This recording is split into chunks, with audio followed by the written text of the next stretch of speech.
dito sa bahay. Yan. Nilinis tong area na to. Kasi dito ilalagay yung gym. That's ililipat. Yan, magulo po ang aking basement. This is before and the after is later. Yan.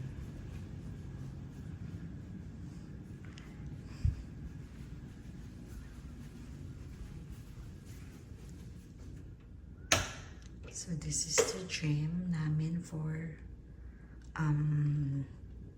sa ngayon. So bali, ililipat to doon sa kabila. Yan.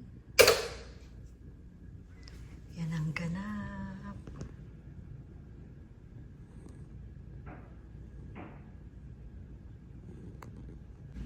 Okay. Here's the update. Yan. Nalagay na po yung mat. And just now, so, malis na po yung naglalagay. And then, after this, ililipat yung nandoon sa kwarto na gym. Ilalagay na dito. And after that, lalagyan to ng salamin. Okay. That's our update for the makeover gym room. Ayan na po.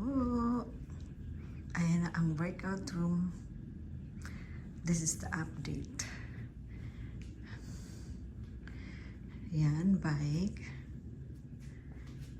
Elliptical. Yan. Tapos weights. Yan.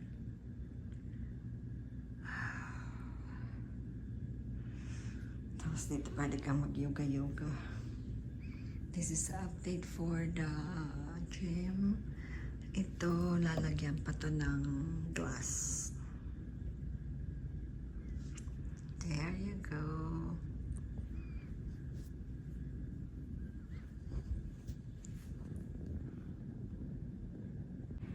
Hello! Ayan, tapos na po ang most awaiting na door. For isang buwan din namin inantay. Ayan na yung door. Yan. Para sa aming... Oops, nakalock na pala to. May lock para hindi paglaruan ng mga bata. Yan. Ito na po ang workout room. Yan. This it. Tapos, yung room na yon, doon na, bali yan, nilipat namin. Yung mga bunk bed, nilagay namin sa room.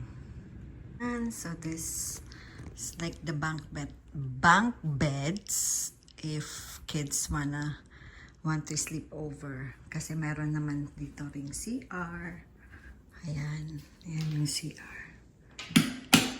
Ayan. Diba? Kaya, in-arrange namin. Yan. Yan po ang ganap. Ayan ako. Thank you for watching. Bye!